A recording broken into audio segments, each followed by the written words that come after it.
हे everyone, very very good evening आप सभी लोगों को। मैं प्रियल आपका बहुत बहुत स्वागत करती हूँ आपके अपने इस चैनल पे।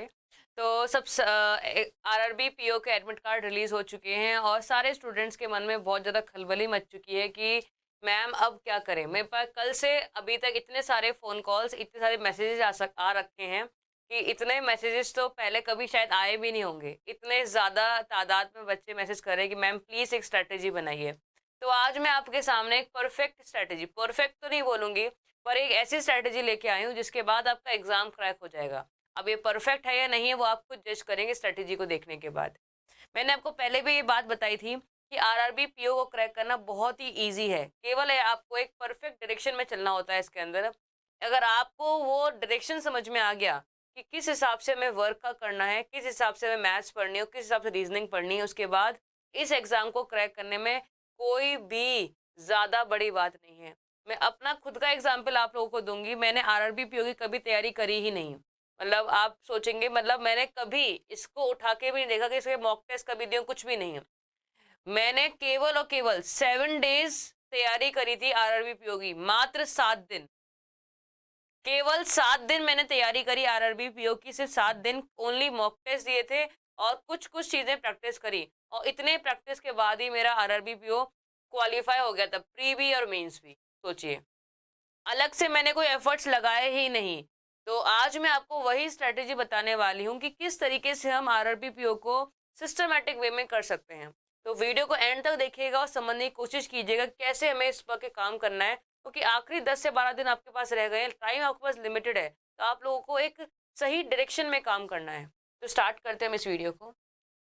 एक बात हमेशा याद रखना, अगर हम चाहें ना, अगर हम चाहें तो हम कुछ भी कर सकते हैं। ये याद रखना हमेशा। तो आरआरबी पीओ की एक परफेक्ट स्ट्रेटेजी के बारे में बात करेंगे। सबसे पहले आपको मैं बता दूं कि होता क्या है। आप लोगों ने एग्जाम पैटर्न देखा ही हुआ है। कट ऑफ का हिसाब कैसा रहता है, अगर आपने प्रीवियस कुछ ईयर्स का कट ऑफ का कुछ देखा हो तो क्या रहता है। अगर नहीं देखा हो तो बता देती हूँ मैं आपको कि आरआरबी पीओ का जो कट ऑफ रहती है वो स्टेट वाइज रहती है। हर स्टेट की अपनी अपनी कट ऑफ जाती है, अलग अलग कट ऑफ जाती है, कहीं पे कहीं लो जाती है, कहीं पे हाई जाती है। आरआरबी पीओ में जो हाईएस्ट कट ऑफ जाती है वो 65 66 के आसपास रहती है। ये मैक्सिमम है। कुछ कुछ स्टेट्स में मैं बोलूंगी, मतलब मान लीजिए 1 से 2 स्टेट हैं जहां पे इतनी कट ऑफ चली जाती है। बाकी आरआरबी की जो कट ऑफ रहती है वो अराउंड 60 के आसपास रहती है, 60 के आसपास घूमती है। और कुछ कुछ स्टेट्स में तो ये कट ऑफ 55 तक चली जाती है, 55 50 कट ऑफ भी रहती है। तो मैं ऑन एन एवरेज मान के चल रही हूँ कि आपकी कट ऑफ जो रहती है वो 60 के आसपास कट ऑफ रहती है, 60 के आसपास रहती है। इतना मैं मान के चल रही हूँ, ठीक है। अब 65 मान लिया मैंने, जब मान लिया 65 भी कट ऑफ है, तो अगर 65 कट ऑफ है आपकी, हाईएस्ट कट ऑफ है ये, हाईएस्ट, इससे ऊपर जाती नहीं है। अगर 65 कट ऑफ है इसका मतलब क्या हुआ कि 80 में से आपने 65 स्कोर किया, तो गलत कितना हुआ, 15 क्वेश्चन।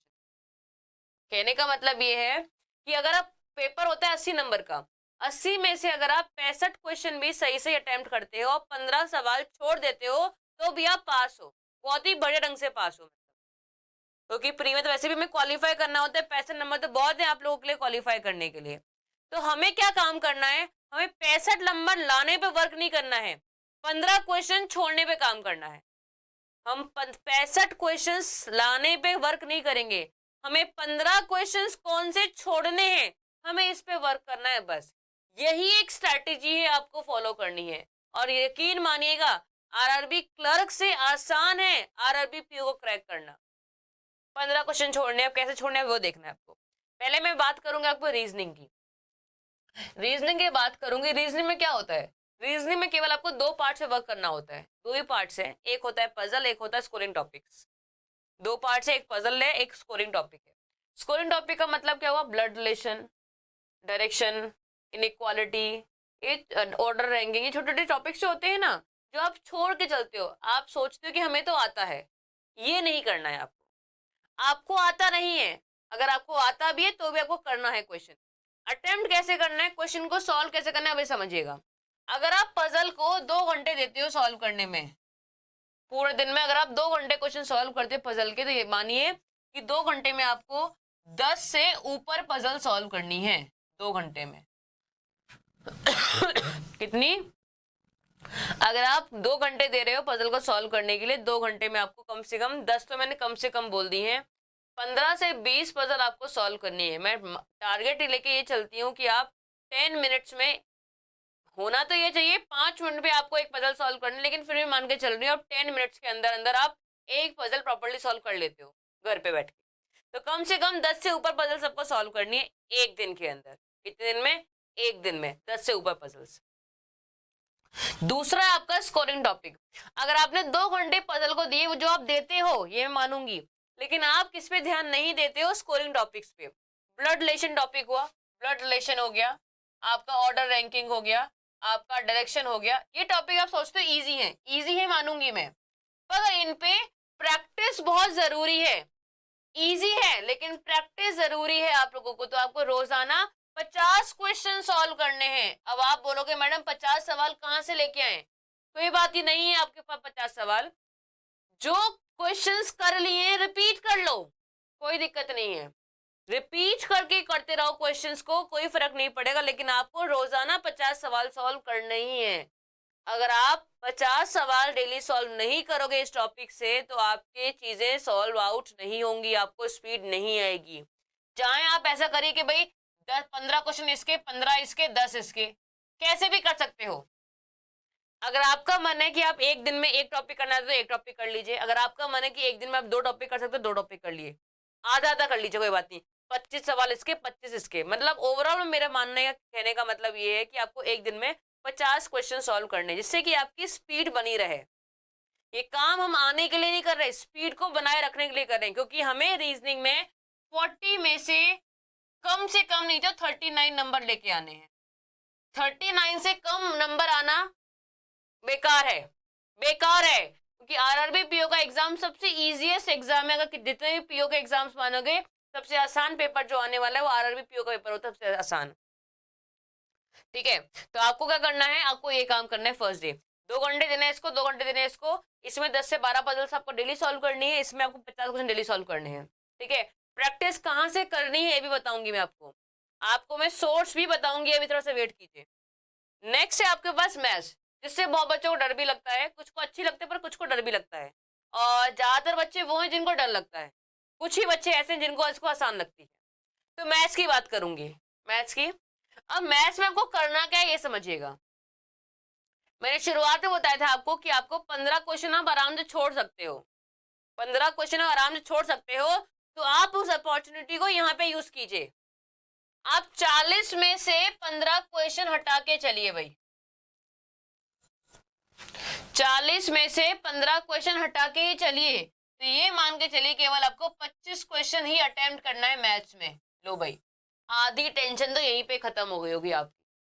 सारा खेल टेंशन का है। मैंने क्या बोला? दिमाग को जैसा आप उल्लू बनाना चाहते हो वैसा उल्लू बनाइए और टेंशन कम कीजिए। आधे बच्चों की टेंशन यहीं पे खत्म हो गई होगी। चलो बस, कम से कम 40 में से 25 क्वेश्चन ही अटेम्प्ट करना है। आधे बच्चे तो यही सोच के एग्जाम क्रैक कर लेंगे, लिख के ले लो। आधे बच्चे यही सोच के एग्जाम क्रैक कर लेंगे कि हमें 40 में से केवल 25 सवाल ही करने मैथ्स के अंदर। अब 25 सवाल कैसे करने वो समझिएगा। आपके पास एक पोर्शन आएगा सिंप्लीफिकेशन, सीरीज एंड क्वाड्रेटिक का, ये आता ही है हमेशा और आएगा भी, आपके एग्जाम्स में भी आएगा। यहाँ से कुल मिला के 15 सवाल के आसपास पूछे जाएंगे, 15 नहीं तो 12, 13-14 सवाल तो आते ही हैं अप्रोक्सीमेटली, इतना क्वेश्चन आपसे पूछे जाते हैं। तो मान के चल रही हूँ मैं 13 क्वेश्चन आएंगे, 13 आप कर पाएंगे, कोई बड़ी बात नहीं है। 15 के आसपास सवाल आते हैं। एक सवाल मान लीजिए सीरीज का ना भी आ पाए, एक से ऊपर ऐसा होगा ही नहीं क्वेश्चन जो ना पाए, वैसे तो 5 की 5 कर पाओगे, लेकिन फिर भी मैंने मान लिया कि एक सवाल ना भी कर पाओ, तो 13-14 क्वेश्चन आप कर पाओगे आराम से। फिर है आपको डीआई अर्थमेटिक के बारे में।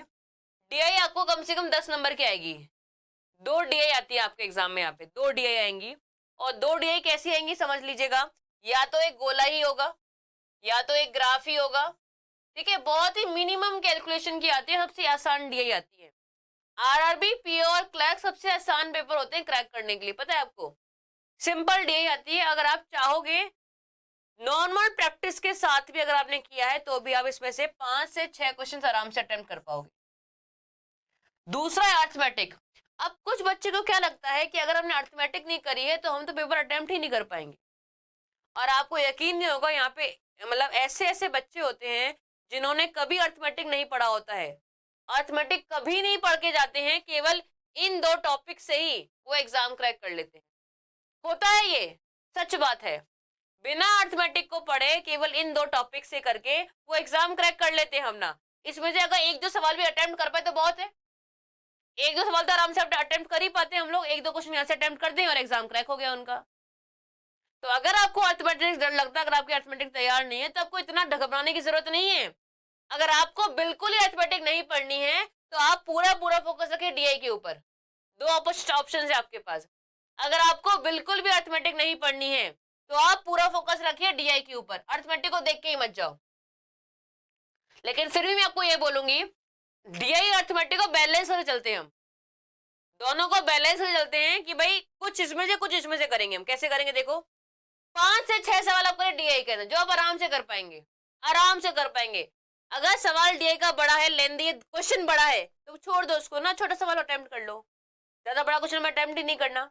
ठीक है, अब बात करें अर्थमेटिक की। अर्थमेटिक में आपको मुश्किल से मुश्किल 6 या 7 सवाल अटेम्प्ट करने हैं। 10 से 12 सवाल आएंगे आपके अर्थमेटिक के अंदर, उसमें आपको 6-7 सवाल अटेम्प्ट करने हैं। कैसे अटेम्प्ट करो, कौन से करोगे, सभी चैप्टर्स देख लो एक बार, ठीक है, सबका बेसिक बेसिक देख के चले जाओ। क्या चैप्टर सारे पढ़ लीजिए। कभी कभी क्या होता है, जैसे कि मान लीजिए आप टाइम एंड वर्क पढ़ के गए, होता है ऐसा कि मान लो आप टाइम एंड वर्क पढ़ के गए, लेकिन टाइम एंड वर्क का जो सवाल एग्जाम में है वो बहुत टफ आया, किसी से हुआ ही नहीं, तो आपको पढ़ना बेकार हो गया। हमें ऐसा नहीं करना है भाई, हमें ऐसा नहीं करना है। हमें ना आर्यभट्ट नहीं बनना है, हमें नॉर्मल एग्जाम क्रैक करना है, बात याद रखना। हम क्या करेंगे, हर टॉपिक का बेसिक बेसिक पढ़ के चले जाएंगे कि टाइम एंड वर्क को उठाया, बेसिक जितना भी कंसेप्ट हमने पढ़ लिया, क्वेश्चन 50 सॉल्व कर लिए, पाइप इंस्टेंट उठाया 50 सवाल सॉल्व कर लिए, टाइम डिस्टेंस उठाया 50 सवाल सॉल्व कर लिए, एवरेज उठाया 50 सवाल सॉल्व कर लिए। मतलब हमें हर एक चैप्टर का बेसिक बेसिक पता होना चाहिए, हर एक चैप्टर के जितने भी नॉर्मल क्वेश्चंस होते हैं वो हमें अटेम्प्ट करने आने चाहिए, बस इतना करना है आपको। और एग्जाम में क्या करोगे, जो भी सवाल 2 लाइन का है उसको पढ़ोगे, उसको क्वेश्चन सॉल्व करोगे, बस काम खत्म। ये स्ट्रेटेजी होती है, क्योंकि बड़ा सवाल होगा, पढ़ने में समय लगेगा, फिर सॉल्व करने में भी समय लगेगा, और हो गया आपके 5 मिनट बर्बाद। ऐसा नहीं करेंगे हम, सवाल छोटा पकड़ेंगे, समय कम लगेगा पढ़ने में, जल्दी भी सॉल्व होगा, और सवाल 2 मिनट के अंदर, फिर 1 मिनट के अंदर आपका सवाल सॉल्व होगा, आप आगे बढ़ जाओगे। तो आपको अर्थमेटिक को सॉल्व करना है किस तरीके से, केवल क्वेश्चन छोटा पकड़ना है और टॉपिक सारे पढ़ के जाना है, और सबका बेसिक। मैंने क्या बोला, कुछ बच्चे ऐसे, भाई मुझे प्रॉफिट एंड लॉस बहुत पसंद है, तो भाई प्रॉफिट एंड लॉस में आप तो बस पीएचडी कर लोगे, भाई आर्यभट्ट बन जाएंगे, उसमें खोज कैसे हुई, ये कैसे हुआ, नहीं। बैंकिंग में इतनी जरूरत नहीं पड़ती आपको। बैंकिंग में अगर आपने ऊपर ऊपर से पढ़ के गए हो, बेसिक बेसिक कंसेप्ट पढ़ के गए हो, इतने में सवाल सॉल्व हो जाता है। क्योंकि याद रखिएगा, बैंकिंग में कभी भी कोई ट्रिक का यूज नहीं होता है। बैंकिंग के क्वेश्चंस ऐसे होते हैं, वहां पे ट्रिक का यूज नहीं होता है, वहां आपका कंसेप्ट पे ही वर्क होता है, याद रखना। तो अब आपका काम कितना आसान हो गया, आपको रीजनिंग में अटेम्प्ट कैसे करना है समझ में आ गया ना। पजल और डीआई, पजल और इनको मैनेज कैसे करना है, ऐसे मैनेज करोगे आप लोग। इसके बाद आप मैथ्स को मैनेज कैसे करोगे, ये तो करना ही करना है, करना ही करना है। और प्रैक्टिस देख लीजिए, प्रैक्टिस कैसे करोगे, अगर 2 घंटे आपको इसको प्रैक्टिस करनी है, 2 घंटे करनी है इसको, 2 घंटे, 2 घंटे इसकी करनी है, 2 घंटे इसकी करनी है, ये दोनों आपको स्कोर करवाएंगे, लेकिन इसको भी 2 घंटे करना है। 2 4 और 2 6 घंटे मैथ्स करनी है आपको, 6 घंटे अब आपको लगातार मैथ्स करनी है। कैसे करनी है, 2 घंटे इसको, कम से कम 20 से 30 सवाल इसके, 20 सवाल इसके और 20 सवाल इसके। कैसे करोगे, 20 क्वेश्चन इसके सॉल्व करोगे कम से कम, 20 इसके सॉल्व करोगे और 30 इसके सॉल्व करोगे। कम से कम सवाल है, और ज्यादा से ज्यादा आप कितने भी सॉल्व कर सकते हो। ठीक है, इतना सॉल्व करने में मुझे लगता नहीं आपको 1 घंटे से ऊपर लगेगा, लेकिन फिर ही बता रही मैं 2 घंटे ले लीजिए आप सॉल्व करने में। इस पे ज्यादा ध्यान दोगे आप, अगर ये आपका इंप्रूव होगा तो ये इंप्रूव होगा, फिर ये भी इंप्रूव होगा, कि कैलकुलेशन जितनी आपकी स्ट्रांग रहेगी उतना ज्यादा ये दोनों पार्ट आपके आसान हो जाएंगे। 2 घंटे डीआई करिए, कम से कम कोशिश करिए एक दिन में 5 डीआई सॉल्व करने के लिए, 5 डीआई करो, और यहाँ पे डेली एक चैप्टर उठाओ और सॉल्व करो, डेली 1 चैप्टर, इससे ऊपर करने की आपको जरूरत ही नहीं है।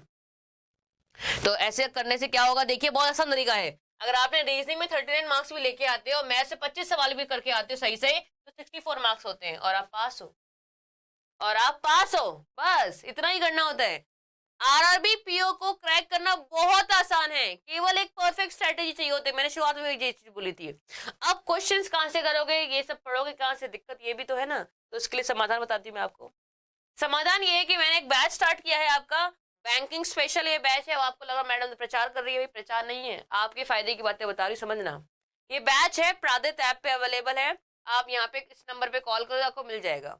इस बैच की खास बात क्या है, यहाँ पे आपको जो क्वेश्चंस प्रैक्टिस के लिए जो मैंने आपको बोला है, जो क्वेश्चंस मैंने आपको प्रैक्टिस के लिए बोला है, वो सारे क्वेश्चंस आपको एक जगह मिल जाएंगे। आपको भटकने की जरूरत नहीं पड़ेगी, जितने चाहो उतने क्वेश्चन सॉल्व कीजिए, वहां मिलेंगे। इसके अलावा आपको चैप्टर पढ़ना होगा, कंसेप्ट देखना होगा, उस कंसेप्ट के लिए आपको टॉपिक वाइज चैप्टर्स मिल जाएंगे आसान तरीके से। आपको स्ट्रेटेजीज मिलती रहेंगी, ऊपर से प्रैक्टिस के लिए क्वेश्चंस मिल जाएंगे। तो ये एक बैच है। और दूसरी बात ये है कि ये बैच केवल आरआरबी पीओ के लिए नहीं काम करेगा, आरआरबी क्लरिकल के लिए भी बैच है। एक ही बार पेमेंट करने पे आप RRB clerk, RRB PO, IBPS clerk, IBPS PO और जितने भी अपकमिंग एग्जाम्स आने वाले हैं वो सारे की सारे आप एग्जाम की तैयारी कर सकते हो। ऐसा नहीं है कि भाई पीओ के लिए अलग आपको फीस देनी है, क्लर्क के लिए अलग फीस देनी है और आईबीपीएस की तरह अलग फीस देनी है, ऐसा नहीं है। एक बार पेमेंट करने के बाद आप सारे चीजें आपको मिल जाएंगी और इतनी मिनिमम फीस में है कि इससे कम फीस शायद ही ऐसा आपके पास अवेलेबल हो पाएगा। तो ये एक परफेक्ट स्ट्रेटेजी मैंने बताई है और पढ़ने का भी सबसे सस्ता साधन बताया है। सस्ते में पढ़ाई कर सकते हो आप लोग और आसान तरीके से भी कर सकते हो। उम्मीद करती हूँ सेशन आपको अच्छा लगा होगा। तो खुद भी यूज इस्तेमाल कीजिए स्ट्रेटेजी को, दोस्तों को भी बताइए और बस एग्जाम क्रैक कर लीजिए। ठीक है, बहुत ही आराम से आप एग्जाम को क्रैक कर सकते हैं इस स्ट्रेटेजी के साथ। बाय बाय, टेक केयर, मुलाकात होगी आपकी से। Bye bye and take care.